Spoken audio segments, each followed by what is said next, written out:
Welcome everyone to the webinar, The Peter Principle, It's a Real Thing. I'm so delighted that you can join me today, and I'm just very excited about sharing this content with you. So here we go. As you know, I have been involved in, from those of you that have looked at my website, I've been involved in management consulting for a number of years now, and before that I've been a management consultant and working before that I was a manager and working in different areas of the world, in fact, and in different kinds of organizations. And in my career, I've really become passionate about this whole concept of manager effectiveness. How is it that we can put managers in situations where they're just not able to focus in on their real value-added work? So at this stage of my life, I'm focusing in on research. I'm doing writing about the subjects, and I'm really into spreading the word about how we can really help managers to be more effective in their work.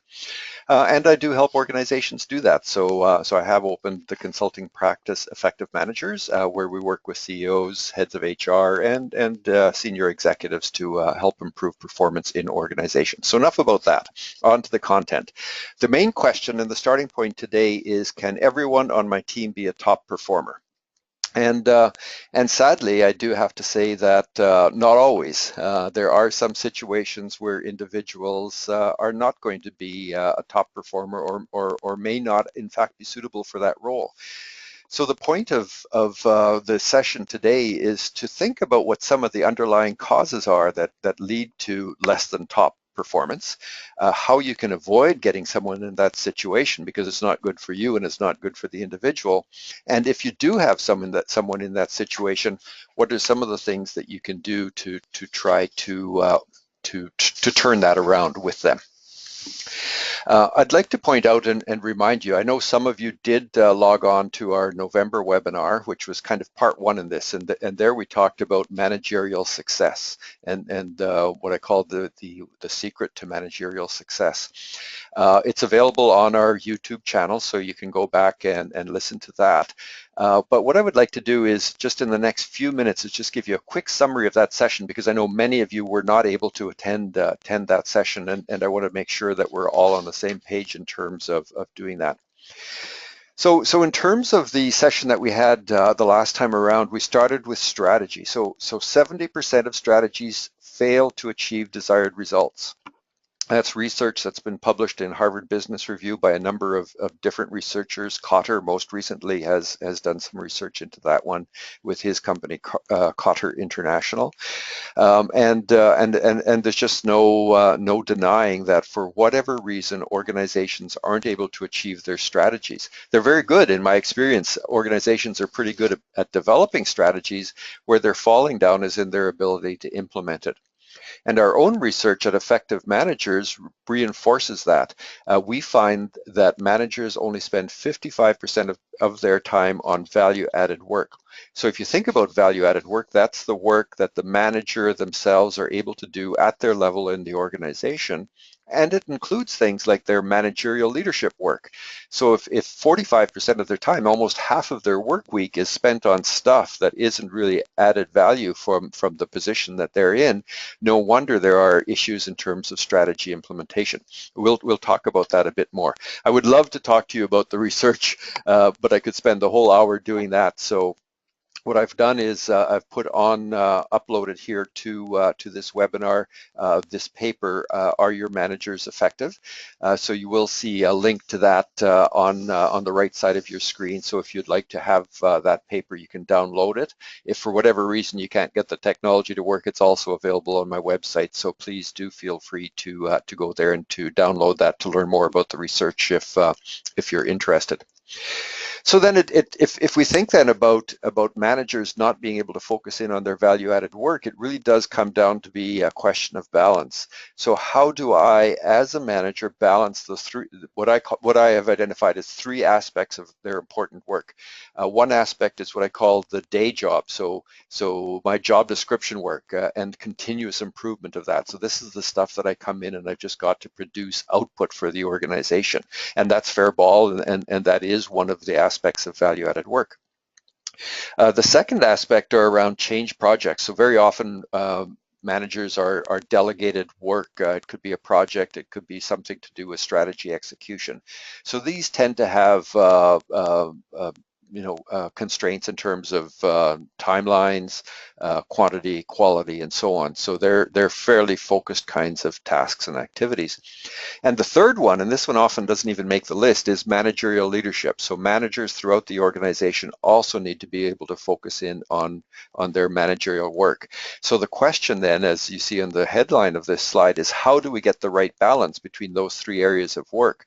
And if as my research shows that we're only spending 55% of our time on value-added work, the experience in organizations is that there's not enough time left over at the end of the day for this critically important managerial leadership work. How often do you hear managers complain about not having the time to be able to do their performance management meetings or to meet with their staff or staff complaining that their managers aren't available to them because they're too busy? Well, this is a symptom of the fact that the manager is not able to spend the amount of time that they need to spend on the work. The main point of the webinar that we did last week is summarized in this slide, and it's all about complexity and capability. So what we did is we walked through the fact, and this is a fact, it's proven in research, that work increases in complexity the higher in the organization that the position is. And if you think about an example of a frontline manager versus a vice president, the work of a frontline manager is to manage the frontline work, which is day-to-day work. So frontline manager might be working in a time frame of 3 months, 6 months, maybe 9 months if they have a quality improvement project that they're working on. Whereas a vice president might be working on a project that's going 3, 4, 5 years out into the future and involves many, many different moving variables. So complexity of work does increase, and it can be measured, and we should be aware of that. The second point, and you see that on the right-hand side of your screen, is that you need to be able to match the capability of the individual to work at that complexity of work. And this is a maturation process. So as one matures throughout their lifetime, they're able to take on more and more complex tasks. We recognize this intuitively. When we're talking about a potential promotion for an individual, the words might be, oh, that person's not ready for a director level position yet, or that director is going to be ready to be a vice president in a year or two. So we intuitively understand this maturation of increased capability to be able to problem solve at higher levels of complexity, but it's often not taken into account. So it's this balance again. Everything in life is about balance. Complexity of work and capability of the individual need to be matched as they move up to the organization. So getting this right then means that we need to have a talent pool in place where we can get the right people with the right capability, the right skills and knowledge, and the right application into the right positions. Kind of hold this thought because I'm going to circle around this one and come back to it in more detail as we get forward. So that's the end of the summary. In 8 or 9 minutes, I've tried to bring you up to speed with the people that had a whole hour on it, and do feel free to go back to the YouTube broadcast of that. So today then, there's 3 things that I promised in the emails that I sent around that we want to cover off. So the first one is an understanding of the underlying causes that put people into positions where they cannot be successful. Most often in organizations, we treat these things as competence issues. So the person doesn't have the competence to be able to do that work, when in fact there may be systemic issues. So I want to give you a sense of what that is. The second is about how you can avoid promoting someone to their level of competence. The title of this webinar is the Peter Principle, which is a well-known principle published many years ago now, that people rise to their level of incompetence in organizations. And I see it over and over again in organizations where somebody is put into a position where they simply don't have the capability to be successful. So I want to give you some insights into that. And then finally, what are some of the key steps that you can take to resolve situations where people aren't managing? You might have inherited a team because you've been promoted as a manager, you might have been transferred into another managerial position, or you may have made a promotion that now you realize isn't appropriate and isn't working out. So we will work through those things, and we've got just over 45 minutes to do that. But first, before we get into those three things, I do want to say a word about success. And the thought here, and it's a really important one, is that success is not the same as effectiveness. So successful managers are not necessarily your most effective managers. And success is measured in organizations by promotions, by seniority in the organization, by being able to kind of move up that corporate ladder, if you will. So a successful person sees as a rising star and is able to move up the organization. Most of the factors, and there is research on this, if you're interested, I can point you towards the research. Success is measured by factors such as the ones that I've indicated, and are correlated to things like networking and ability to present well. So how well do I present myself with others? How well am I networked in the organization? How well am I able to sell myself and my unit upwards in the organization? So those are the main factors around success. If you look at effectiveness, effectiveness has more to do with how well do I achieve those things for which I'm held to account. So in terms of delegated work, how well do I ensure that my unit is meeting the overall objectives of the unit and is doing that in the most effective and efficient way possible so that we are helping the organization to achieve its strategy. Those two things, unfortunately, are not correlated. So as a manager yourselves, as you're promoting people into managerial positions, do think about this effectiveness criteria, because often some of the people that could be the most effective for you are overlooked and overshadowed by their peers that are more skilled at networking and putting themselves forward. Those two things are not incompatible, by the way. You could have your most effective person might be the most successful person as well, but we really need to be aware of that so that you can balance that off. So moving then on to the main event, what are underlying causes in terms of people rising to that level of incompetence in the organization? One of the most prolific ones is that when you think about a team, and a team that has a manager, so a manager has a team, the manager is accountable for the output of the team. When that manager leaves for whatever reason, it might be a transfer or they might leave the organization, there's a vacancy at the top of the team. Almost without fail, the eyes of the vacant manager's manager go to the highest, most successful performer on the team. So the most productive person on the team or the most successful person on the team tends to be appointed as the manager of that team. What often happens in that situation then is that even though the person was the best one on the team, they may not have the problem-solving capability to work at that next level up in the organization. They may not have the skills and knowledge, and in particular the managerial leadership skills to be able to move up to that next level in the position. So in one fell swoop, you can kind of lose your best team member and get your worst manager simply because they're not going to be capable of that. So that's one of the underlying causes, and we will come back to that one in terms of how you can avoid it. The next underlying cause, and I inferred it in the last slide, is with respect to problem-solving capability. Now, this is the word that we use to describe an individual's ability to work at higher levels of complexity in the organization. It's called by different words by different researchers, but the key aspect is that one does mature over time to be able to work at higher levels of complexity within the organizations. It is a maturation process, so it can't be trained. So in the last example I gave you, where someone without the problem-solving capability on the team might be promoted to the manager level, you can't train them to be able to do more complex work. You can train them in managerial leadership skills, but you can't train them in this problem-solving capability.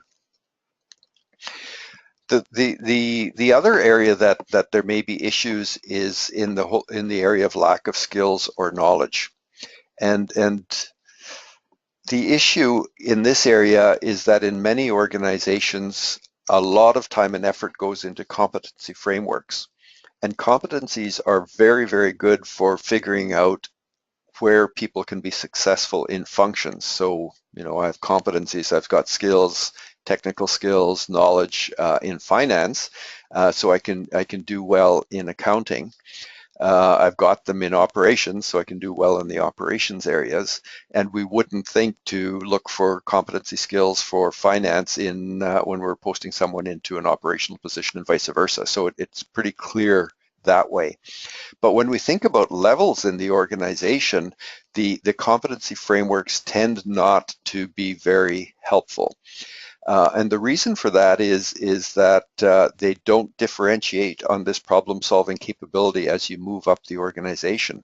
So if I'm a frontline manager, I need to demonstrate some leadership with my team. If I'm a director, I need to demonstrate more leadership. If I'm a vice president, I have to demonstrate even more leadership. And in the competency frameworks, I see there are words that help to describe that in more detail than the rather sardonic way that I showed it to you just now. But at the end of the day, they are words and they don't really capture what is the differences in terms of what we need in managerial leadership skills for success in each level of that job, as an example. The good news here is that this can be trained. So if you've got someone that you've promoted to a managerial position that has the problem-solving capability, but doesn't have the skills or knowledge, they may be seen to be floundering because they're not able to do the managerial leadership part of their job, but they can be trained to do that. And if they are given training in terms of what they need to do as a manager, then they can be successful. The next cause of people appearing not to be competent or not being able to do their full job is a factor in that I call application. Sorry, just waiting for that screen for the screen to catch up to my my discussion here. So, if someone is going to be successful in a job, they need to be in a situation in themselves where they apply themselves fully to all aspects of the work in that job. And often I see situations where people don't value all aspects of the work. So very often someone from the front line, for example, may apply to be the frontline manager, and they're not applying because they really value the job of managing. They're applying because there's some prestige, there's more salary, there might be some kick up towards the pension plan as they're nearing retirement, or whatever the reason might be.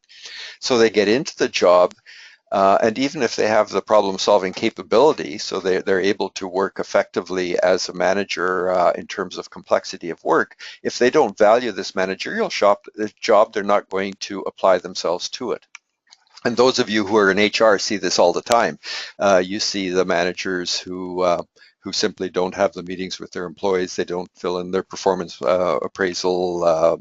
They don't have their performance appraisal systems, or don't fill in the meetings, or they're not up on the paperwork, or they're not doing the coaching or the training or making themselves available to staff. The list goes on and on and on. And the reason is because they value more the functional part of the job, the being on the floor and the doing the work that that made them successful to where they are today, as opposed to really working at the level of the managerial leadership.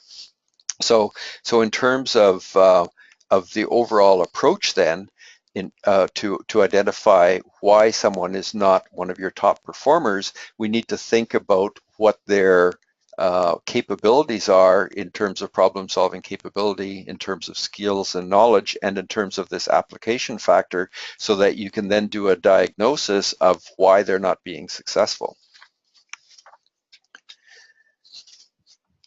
I have uploaded this paper to this webinar, so you'll be able to download this. It's called The 3 Capabilities of Effective Managers. There's also a link on that paper, I think, to the website where you can read this. I call it Discovering the X Factor, the 3 Fundamental Capabilities of Managers. So in this paper and on my website, I go into a lot more information about these 3 capabilities, which are the problem-solving capability, the skills and knowledge, and the application, because understanding these as a manager becomes really, really important to you in terms of understanding why people may not be working at the level of capability that you expect that they can be. So they may be successful in many ways, but for whatever reason, they're not carrying out the managerial leadership job that they need for their team to be successful in the work that they need to do. So the second area that I wanted to cover off is about how should you select a manager. So I've given you some of the symptoms or the indicators of why someone might not be operating as a top performer on your team. I'm now going to give you a few insights into how you might go about then selecting a manager. So if you've got a vacancy on your team, how do you select a person to come in so that you will have a higher chance of them being successful in the work that we're doing? I've got a few slides on that, and then we'll go into some specific tips in terms of how you can actually work your way out of situations where people are not performing where they should be performing on your team. So how should you select a manager then? Well, the starting point is what I've been talking about for the last few minutes, is that you really need to understand the job in terms of those three factors that I've just walked through. So what is the requirements of the job for problem solving capability? If it's a frontline manager job, if it's a director job, if it's a vice president job, there are going to be differences. They can be identified and they can be documented. But if you're giving full thought to the importance of this, then you're going to be able to bring this forward in a way that makes sense. Very large, very mature organizations make this mistake all the time. One of the best examples, this is kind of more than a decade in the past now, but one of the best examples of this was in the whole banking industry when they started moving to the automatic teller machines. So they had much less need for CSRs, for customer service representatives in banks. I think they were called tellers back then actually, but they're CSRs now. So the banks, without fail, decided that they would move these CSR positions that were no longer needed at the front line into financial management positions. So they would give face-to-face service to customers who would come in who would needed help and advice in terms of being able to make investments, think about what might be the best loan package, how do we plan for our retirement, and so on. What they failed to realize is that that there was a very fundamental difference between these two positions and the type of work. So if I'm a frontline CSR or teller, what I'm doing is I'm interacting with the public in a very proceduralized way. They're coming in, they're asking for this, I'm doing this, I have a procedure to follow it, there's a procedure to do it, and I follow that procedure. So my problem solving capability is to be able to follow a procedure and solve problems and do the best I can for the customer within that procedure.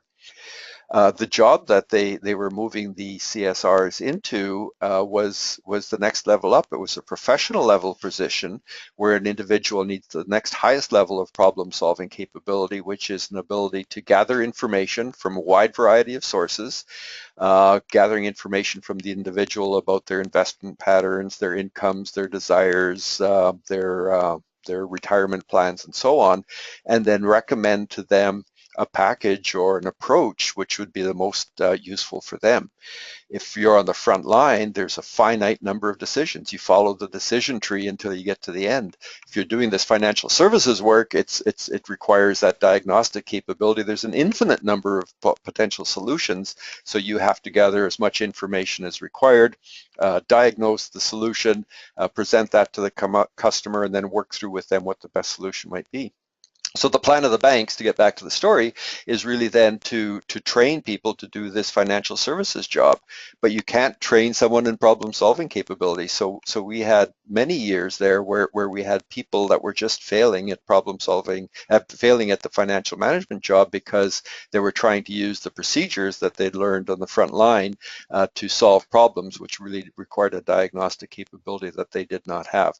So it becomes really important to understand how problem-solving capability matures over time, and to learn as a manager how you can diagnose that, and managers can assess this easily.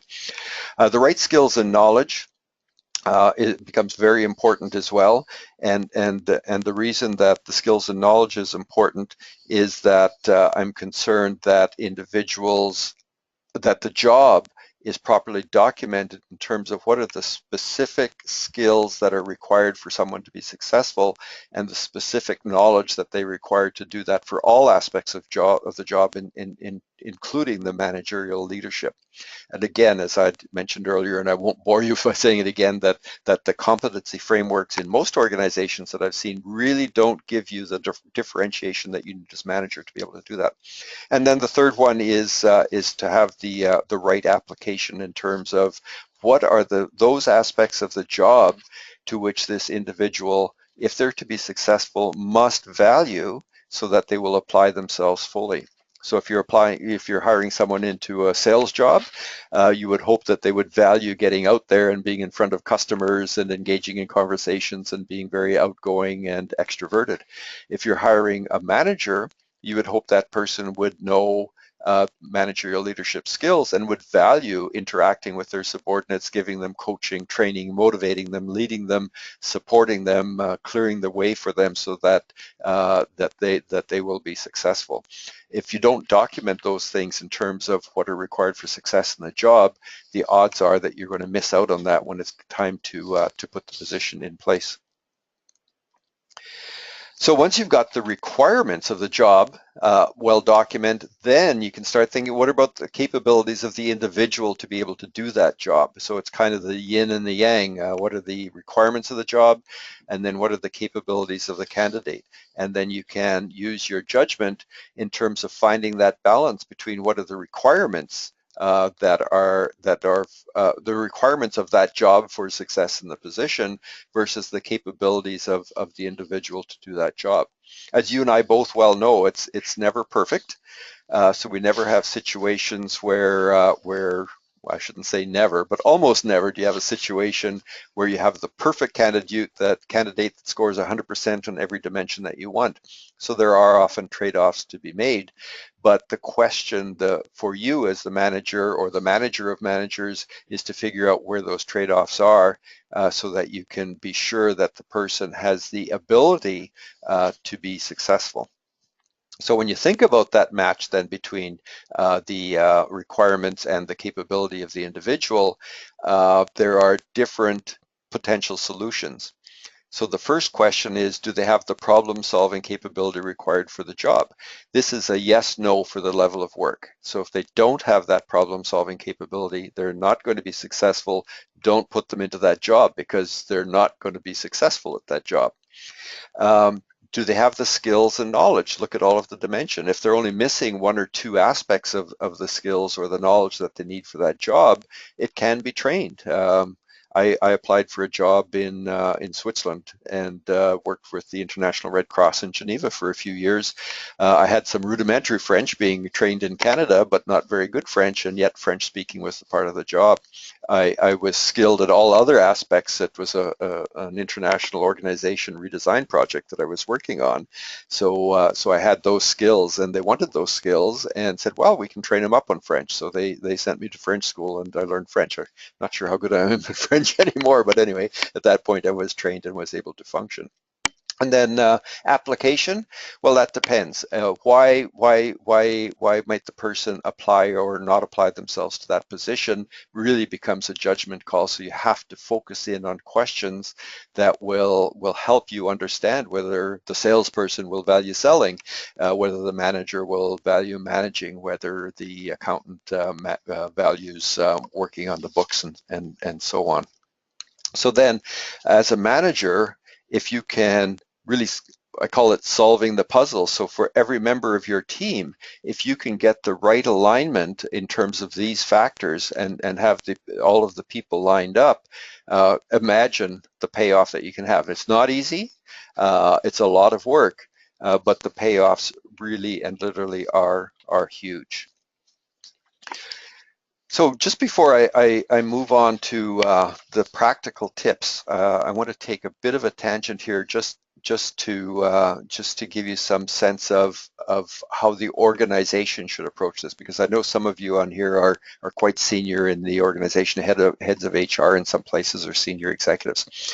So if you are the head of the CEO, if you're the CEO, excuse me, or the head of HR or the head of a division, the first question that you really need to understand and to think about is how big is the problem. So I told you that in my benchmark for the research across many organizations, that managers report spending only 55% of their time on value-added work. It would be very, very helpful for you in your organization to understand what is the current state in your organization. So measuring that, understanding that is really important. And it's important from the perspective that in terms of a lot of the current state analysis that we do in organizations, it's focused in on things like these that are coming up on your slide now. If we're developing our strategy, we're pretty clear about financing requirements and whether we can afford it and how we're going to finance the expansion or whatever it might be. Financial reporting, we do a lot of work. Infrastructure, we know what our scalability is, or whether we need to build a new facility or whatever. So all of these things are analyzed and understood. But the question that is very seldom asked and therefore very seldom answered is, what is the state of your managerial workforce? How capable are your managers as a group at implementing the strategy that we have, that we are planning on implementing? And if you're missing that key piece of the puzzle, small wonder that you're finding that you're having difficulty in implementing the strategy. So the survey that we used for our research with the University of Ottawa has been converted into a manager effectiveness assessment, which is a tool that can be used in organizations to assess this level of effectiveness, but more so get below the surface to understand what are the factors, the constraints in terms of managers being as effective as possible in the organization, so that when you implement your transformation programs or you're executing your strategy, you have an understanding of those things that you need to do to bring your managers along. So enough on that tangent, but I really wanted to make that point to you, because I on the whole, while you as a manager can do a much better job of engaging and hiring and appointing people to positions and helping them to be more successful and top performers, unless the organization is supporting that, you won't be as successful as you can be. So the work I do tends to be with CEOs and heads of HR, because if we can put these systems in place for the organization as a whole, then we are assuring that you as a manager of managers can be much more successful in the work that you're doing. So steps that you can take to resolve the situation. So this is kind of where the rubber hits the road, and I'd like to talk to you about this from a couple of different perspectives. So the first one, and you're going to get sick of hearing these words, but the first one is that you do need this balance of problem-solving capability, skills, and knowledge and application, and the individual that is being appointed into the position needs to be matched in terms of their capabilities against the requirements of the job.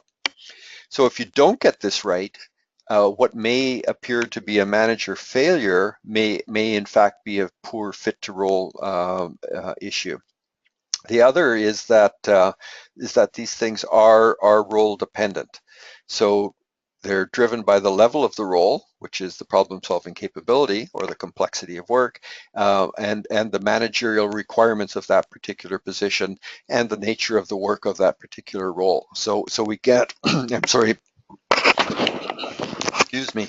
So we can't be one size fits all in terms of hiring managers.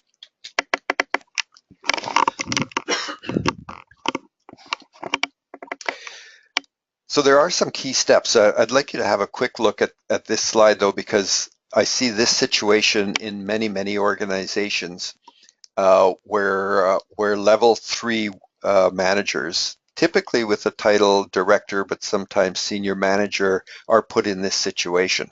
And it's a really tough one for those individuals to manage their way out of. Let me use the example. I used the example already of the frontline CSRs in banks and the financial manager level 2 workers in banks. So if I'm a director in a bank, very often I'll be put in a situation where those frontline tellers, CSRs, sorry, I guess I'm telling a little bit about the decade in which I was born when I talk about tellers. So the CSRs and those frontline managers report to the level 3 worker who might be the branch manager. So the branch manager then has all of these individuals in the bank. Some of them are doing technical, proceduralized, frontline, do this now, then do that, then do the next thing kind of work, and using procedures to solve their problems. So those are the CSRs that are sitting at the bank. Then they have these other individuals who are sitting in offices, and they're using their diagnostic capability, doing level 2 work to diagnose issues of clients as they come in, and to give them their finance strategies, their saving strategies, their investment strategies, and so on. But because they're all in the bank and because they're all facing customers, the thought is always, well, we should have the same person managing all of them. So if you're the branch manager, then in this situation, you have a team. I've got 7 individuals here for sake of example, where the frontline people are doing their day-to-day work. The professionals are doing their work, which probably goes out over 2 or 3 months, and you're managing all of that work. You're going to end up in a schizoid kind of a position, because at each level in the organization, you need an individual who's exactly one level above you to manage you. So by having this missing manager level position, the CSRs will not feel that they're getting appropriate direction from you unless you really dig yourself down into details in terms of doing that delegation. And when you have staff meetings, the frontline people, the CSRs, are always going to be asking about procedures, talking about day-to-day work and problem solving. In that respect, the financial services managers are going to be talking about diagnostic kind of solutions and 3 to 6 to 9 month problems, and the meeting is going to continually fall apart. So you as a manager really are missing that level of management. From your perspective as a level 3 director, manager, branch manager, whatever it is, you will get the perception or the feeling that those CSRs, the level 1 workers, are not taking enough initiative, are always coming to you with problems that you feel they should be able to solve, and so on. So you may be feeling that they're not performing as well as they should, when in fact what you really need is a level 2 manager that is in there and that is providing the kind of managerial support that they need. So this can happen at any level in the organization. I often see VP roles that have level 3 directors and level 2 managers that are reporting to them, and you have exactly that same issue in terms of the level 2 workers or managers in that case that are not getting appropriate delegation, not getting the appropriate kind of value-added work that they need for success in their jobs. Okay, on key steps. So the first thing does the person have the right level of problem solving capability for the role? So I've already indicated the first thing that you have to do then is identify the role requirements. So if it's a level 3 role requirement, they need level 3 problem solving capability. If it's level 4 problem solving capability, that's as big a problem as if it's level 2 problem solving capability. Let me give you a quick example on this one too, because it's really important. I see it in pharma all the time. I see it sometimes in human resources as well. And this is a situation where I ran into where there was a vacancy for an administrative assistant position in the human resources department.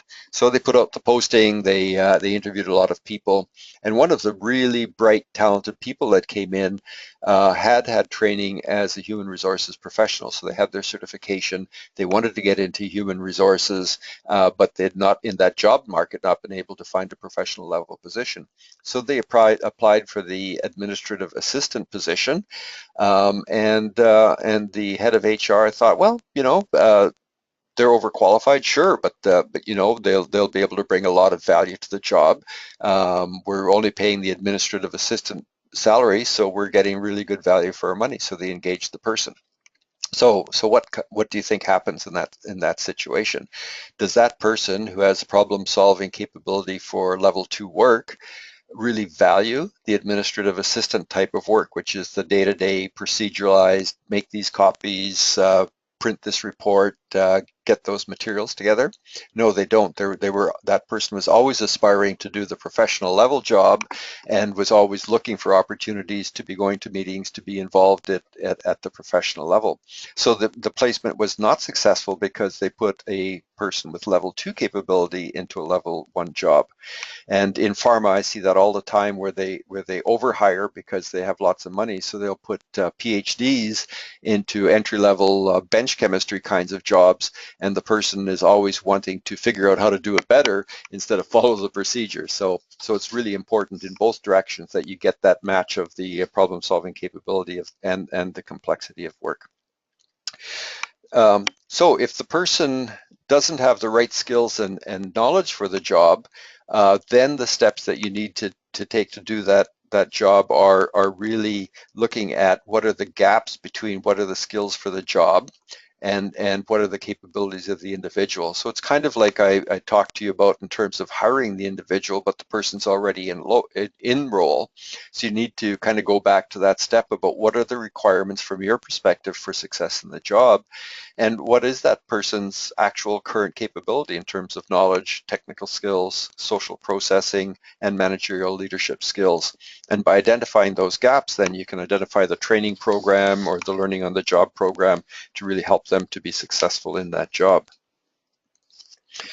If the person doesn't have the right application for the job, so you see your manager that's not performing as well as you would expect them to, and for whatever reason they're not applying themselves to all aspects of the job, this is a harder one to diagnose for you as a manager. So you need to start thinking about it in terms of what are the aspects of the job that they're ignoring. So if they're not, so they're in a manager role and they're not performing their managerial leadership skills to the degree that you think they should be, what is the underlying rationale for that? And this is where you have to do a bit more digging.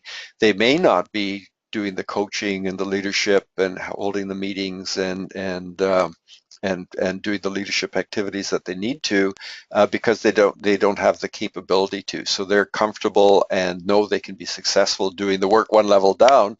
So they're kind of quotation marks, always on the floor fighting fires instead of doing the stuff that they should be as a manager. So if they are in the wrong level of work, then your only option is to think about how you can reassign them back into a role where they can be successful and doing that work. It may be that they just have never been trained or had the right mentor in terms of being able to observe what managerial leadership is all about. So if they don't have the skills and knowledge to be a manager, that can be solved by training. So teasing apart the differentiation between those two things becomes really important. So managing isn't easy work, but by looking at jobs in terms of the requirements of the job on those three capabilities and the capabilities of the person on those three capabilities, it gives you a much better shot at being able to solve the problem in a way that you're going to have a successful team in place. So really applying yourself in these areas and thinking that there might be systemic issues in terms of either the way your team is formed or missing out on some important dimensions can really help you to get that in place. And this does really matter in organizations. I'm just putting up a slide now. It was published first in 1994 by Professor Heskett, who is a professor at Harvard, and published this in Harvard Business Review, and made the case, and this has been replicated in research many times since then, that employee satisfaction leads to customer satisfaction, leads to improved lifetime value of a customer or higher revenue and higher profit. And there's no question about that this does work in all sectors and in all sizes of organizations, because if employees are satisfied, they will in fact do better customer work. And if they do better customer work, then customers will stick around. What's been missed over the last decade or two since this work was first published is that employee satisfaction is underpinned by managerial leadership. So employee satisfaction doesn't happen. It doesn't happen just because you pay a lot of money or just because you have a foosball or a ping pong table in the cafeteria. It happens because managers are doing their managerial leadership job. Managers are the single most important factor in organizations in terms of employees being satisfied with their work, being able to use their capability to be engaged and doing the right things, and if they're managers themselves, then in turn doing their own managerial leadership work. So we cannot forget that, and we need to make sure that managers are equipped to do their managerial work and that organizations are putting the systems in place for that work to happen. And the key aspect of that system is the delegation of work down and across the organization. So the CEO is the first manager in the organization, and the CEO needs to determine what his or her value-added work is in terms of implementing the strategy. So there are things that the CEO is going to be accountable for delivering in and of themselves, and part of that value-added work is managing. So the CEO needs to be very clear in terms of delegating to the vice presidents what are they accountable for in terms of achieving the strategy, and to what will the CEO hold them to account. In doing that, they will work with each VP to understand what the value-added work of that VP is that they in turn will be held personally accountable for carrying out. So what I see in organizations over and over again is that when the strategy is approved, the VPs and the CEO have worked hard, they've gathered information throughout the organization, they've done all the environmental scans, the strategy gets approved, and they kind of, everybody do the high five, and then the CEO figures, okay, now they're going to get on with implementing the work. When in fact, that's when the CEO's managerial leadership job starts, to be really, really crystal clear in terms of delegating that work down the organization. And then to hold the VPs account for doing at the next level down the organization. So VPs are doing the same thing with directors, and directors are doing it with frontline managers, and so on. And part of that is really setting the context and the boundaries for the work throughout the organization in terms of helping people to understand what their job is and what they need to do. So I am not in any stretch saying that we need command and control in organizations. This is not what I'm saying. What I'm saying is that we need clarity in terms of each individual understanding what they're accountable for, so they can make decisions and they can take initiatives that are consistent with what needs to happen for the organization to be able to achieve its strategy. So that overall, once you have this framework in place, that there's a framework that goes down the organization so that you don't have organizational drift. So I see the situations where the organization has this strategy, this is their vision, this is where they want to go, and because they're not doing this day-to-day, month-to-month, quarter-to-quarter oversight and delegation and improving the clarity of delegation, drift sets in, so that people are making decisions to the best of their ability and with good intent, but they're doing it with filters that haven't been clarified from the perspective of the manager. And as a result, 3, 4, 5 years out, you end up with what you see at the bottom right of the screen instead of where you wanted to be at the top right. So if we're doing our job right as managers in the organization, and the CEO is setting this context and being clear about delegated accountability and authority, vice presidents are setting context and being clear about delegated accountability and authority, everybody sees their path right back to the strategy about how their work is impacting on the strategy of the organization, then you have a chance of being effective in implementing your organization's strategy going forward. What I've given you a peek into here is the approach that we use with organizations, typically with the CEO and the executive management team, to implement something we call the effective point of accountability. And the effective point of accountability looks for the single point of accountability as low in the organization where the person has the capability, the authority, and the resources to be able to do the job. So you do want to delegate down the organization, but you want to do it clearly and crisply. I've uploaded one of these to the to this webinar, so you can download this if you're interested in it. The final point I wanted to make is that there is also a framework for the way managers do their managerial work. We call it the 5 requirements of effective managers, and every manager needs to do all 5 of these things for success in their job. So they need to plan, just talked about planning and the importance of planning. They need to figure out what is their value-added work, so what is the work that they individually need to do. They need to set context and boundaries for their subordinates. So they're really sort of giving them the sense of their jobs. That's things like position descriptions and what they need, you know, what the context is basically for them deciding their job. And then and only then do they need to delegate. So they need to be really clear in terms of what, by when, to what level of quality, and what are the resources that you have available to do your work. And resources includes the amount of time they have available, so that managers can use their judgment to make decisions around priorities because they have the context and they have the clarity of delegation. And then finally, all managers need to establish feedback loops in terms of feedback loops with their team, with each individual member of their team, with colleagues in other parts of their organization, peer colleagues that they need to work with, and externally to other groups in the community where they might interact. So again, I've uploaded this this document. Do feel free to have a read at that. Have a webinar that's on the YouTube channel that focuses in specifically on that, so you can get more information. We just don't have time to get into it in detail today. The other thing I thought you might be interested in is that I have recently published a book, The Effective CEO, where I look at the balancing act that drives sustainable performance. So the 6 functions that a CEO needs to be able to manage and think about and ensure that are in place for an effective organization. While it's targeted at the CEO, it would be of interest to heads of HR and to senior executives as well, because it gives you an understanding at the systems, some of which I've talked about today, but more of the systems that need to be in place in an organization for these things to happen successfully. So that brings me to the end of the content, just to show you where you have some additional resources. So do check out effectivemanagers.com. There's some very good information there. Most of it is free. There's a blog section where you can get a lot of good information.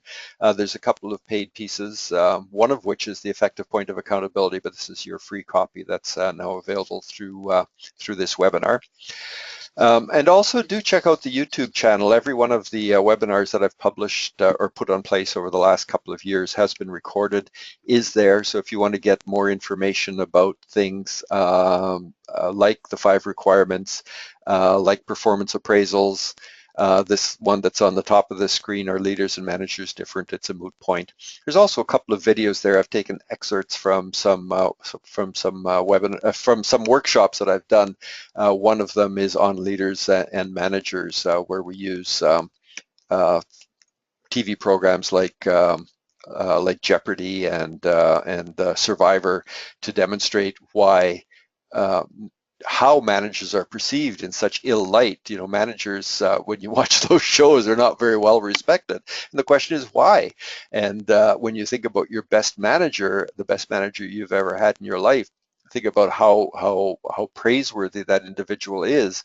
And yet when most employees and organizations talk about their managers, those are not the kinds of words they use. So I talk about why, and it's kind of a fun 17 minutes to get some insights into that.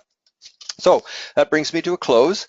If you have any questions, I'd be very happy to take those questions. I see there's a couple that have come up while we've been on, but I will take those and would be happy to respond to them. As I mentioned, do check out effectivemanagers.com. Feel free to follow me on Twitter if you'd like management tips. I'm not as aggressive on Twitter as I used to be, but I do put postings up fairly regularly. And LinkedIn, I'd be delighted to connect with you on LinkedIn, and therefore you'd be notified of any posts that I put up on LinkedIn. So the first question I see here was about the research. Somebody is asking what size of organization and how many organizations were involved in the research. I think that's a great question. Most research projects that I'm familiar with get published, and when you read the fine print, you find out that it was 17 students in a laboratory answering some questions which were meant to replicate real life situations. So I didn't want that. I partnered with Professor Swigo at the University of Ottawa, and we developed the questionnaire based on interviews with managers. We then tested the questionnaire with a number of managers across Canada, and then we tested this with a number of organizations where every manager in the organization completed the survey. At the end of the test round, we came up with what is now the Effective Managers Manager Effectiveness Assessment Tool, which has 94 questions in it, and it was provided to 8 different organizations, from very small to mid-sized. We decided not to go with very large organizations simply because we wanted all managers to participate, and one large organization could skew the benchmark for all of the other ones. And then we did the analysis. I have a PhD that does work for us in terms of the analysis. So all sizes, and then we did the analysis between organizations to see if there was a difference, and we found that there was not. So between university, hospital, public sector, private sector organizations, that there were no differences, and we'll continue to track that as our benchmark grows. But I think we're really looking at human factors here. So people are impacted. People want to do well in their work, and this in fact leads to the second question here. Somebody's asking me about what are some of those underlying factors in terms of the research. The key one is that those organizations which are more effective have managers who are more accountable. So one of the key measures that we looked at was accountability in the organization, and that accountability correlates very highly with effectiveness. And the breakthrough thinking, and this is not published anywhere, I'm actually working on publishing this now, is that there are 2 types of accountability. One type is felt accountability, so people feel accountable for doing stuff and scored themselves very high on that. The second factor, though, is clarity of accountability, and people scored themselves very low on this. Managers are not clear about what they're accountable for, even though they feel accountable for doing good work. So what's happening is managers are being failed by their organizations because while they want to do well and use best intents to do good work, because they're not clear about what they're actually accountable for, this drift that I referred to earlier in the organization can set in. So it is clearly the accountability and authority. So anyway, the white paper that was the first one that I referred to does discuss that in more detail. So please have a look at that. And if you have any additional questions, feel free to be in touch. So that brings us to the end, and it also brings us to the hour. And I did promise that I would not hold you past the 60-minute mark. So we're there. Thank you very much for your participation. Thank you for staying throughout the webinar. There's going to be a very short 3-question evaluation form come up when you exit the webinar. So please do take a few moments just to fill that out for me. If you have any additional questions, you can ask them in one of those text boxes, and I will email that back to you. If you've had any trouble at all downloading the stuff that I've uploaded for you, again, do just mention that in the email, and I will flip those out to you today by email. So thank you again. Looking forward to hearing from you if you have any questions, and have a great rest of the day. Bye. Hi, I'm Dwight Mahalitz, President of Effective Managers. Thank you so much for downloading the webinar. I hope that you enjoyed it and will find it useful. Feel free to check out other parts of the website for interesting downloads. Most are free, some are at a nominal charge, but I'm sure you'll find lots of interesting tools there and things that can help you be more effective. And in fact, that's what my job is. My job is to help you help your organization be higher performing. The bottom line is that I want to start where you are, understand your problem, and provide services that can help you solve that problem and implement a solution as quickly and as effectively and as efficiently as possible. Give me a call, drop me an email. I'd love to hear from you, talk about your situation, and see if there's anything that we can do together. Thank you.